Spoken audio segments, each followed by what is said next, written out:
All right, here we go. So my diet tip for this week, one is get enough rest. If you don't get enough rest, your body won't function. I agree with this 100%. So you need 6 to 8 hours of sleep a night. And I know for some people you're like, whatever, bitch, I ain't getting no 6 to 8 hours of sleep. You need to find a way to get 6 to 8 hours of sleep. Whether you sleep for 4 hours a night and get a 2-hour nap in the afternoon, you still need to find a way to get it. Because if you don't, your body's going to be run down. It's going to be hard for you to exercise. And it's going to be hard for you to get through your day. And your metabolism will be even slower.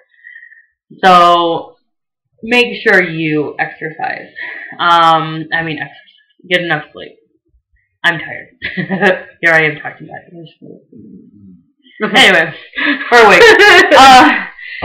What I really want to talk to you guys about, though, on top of that, is supplemental diet pills. Don't take them. I don't recommend them ever. They're bad for your heart, liver, and kidney. However, if you're going to take them, talk to a nutritionist or a doctor. Don't just jump into a diet pill or just any willy-nilly diet and think that it's best for you, because a lot of diets out there can be very risky to go on, and they can make you very sick. And it's not worth putting your body through that if it's not necessary. This is true. I have done this. I know a lot of people that were diet pill junkies, and it's one of the worst things you can do to your body. Well, it wasn't a junkie. I took it, but it did make me tired, and I did get more sick once I stopped taking it. They dehydrate you too because they're full of caffeine, and a lot of them will use their little weasel words again with all natural and none of this, none of that. And it's not that they can technically lie to you, because there has to be some level of truth to their ads. But if you look closely at the fine print, you'll find some variation to that. Oh, almost completely natural. There is 10% of this in there, you know. Right. So you need to know what you're getting yourself into. And most doctors I know will tell you not to do it. The only pill that I know that is prescription is Adipex.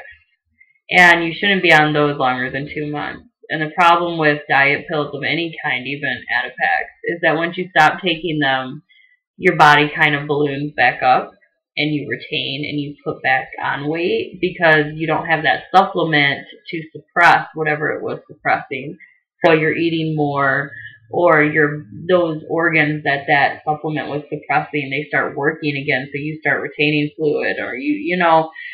It's just that your body goes through what I call withdrawals of diet pills, and it's not a good thing to do to yourself. I don't recommend diet pills. I recommend talking to a nutritionist and getting on a diet that works for your body, not just trying to find something that is a quick fix. Because, again, there's no quick fixes. You took the time to get fat. Now you're going to have to take the time to lose weight. Yep. And that's something I accept it, and that's something that if you're going to diet, you have to accept. So, I accept that too. Accept that you got yourself fat, accept that it's going to take time to lose weight, accept there is no quick fix, and accept that you have to change. Those are your 4 main things with dieting that you need to have checked off on a list before you start dieting. Otherwise, your diet is not going to work for you. So, that's my tip for the week. Okay. Any marital tip? Oh yeah, my marital tip. Communication. If you're angry about something, don't forget to tell them that you're angry. Because if you forget to tell them, and then you guys get into an argument because you've been angry at them all week and you don't have any clue, and that's right, women, they don't always know that you're angry. They'll tell you, I didn't know you were mad. Really? You didn't know? They really didn't know. Some men just can't pick up sarcasm that well. They really didn't know. So if you're mad about something, don't sit and stew about it, and then they do something small, then you're like, I hate you! And then you tell them, oh, you did this, you did this.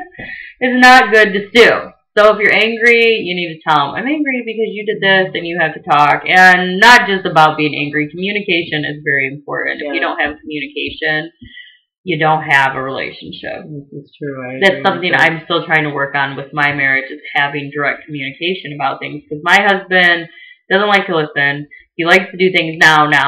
He likes things on time. These are all things that I don't do, ever. So we have a lot of communication issues, and he gets really pissy when we're late for something that's not even important. And he gets really agitated when I'm trying to give him directions somewhere because he don't know where he's going. It's a communication issue. Because, like, he took my son one time, this is an example. My son was sick. He needed to go to after-hours clinic because our doctor's office was closed already. Right. And I said to him, you know, you have to take him in. And I couldn't go because I don't remember why. There was a reason why I couldn't go. Class or something. Was it recent? It was a couple months ago. Science class. There was something going on, but I couldn't go for some reason. He had to take him. Okay. And he refused to wait 2 seconds for me to explain where the after-hours of clinic was. He claimed he knew. So he left, drove, was gone for 40 minutes, and then finally called me and said, where's the after-hours clinic? I can't find it. Because you didn't want to wait 2 seconds for me to explain it to you. That's why you couldn't find it. So I explained it to him after I said that, which was an unnecessary comment, but I was pissed off because he had my sick kid with him, and he's driving around, and he just didn't want to wait 2 seconds for me to explain, look, asshole, this is where the after-hours clinic was.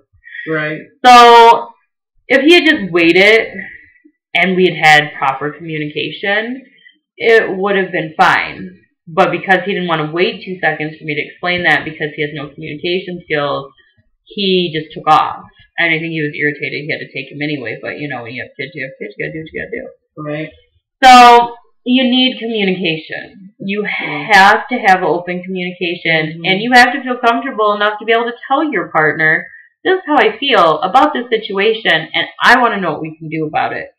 Because if you don't, like with my husband's family, I can't talk openly with him about his family because he gets too upset about it.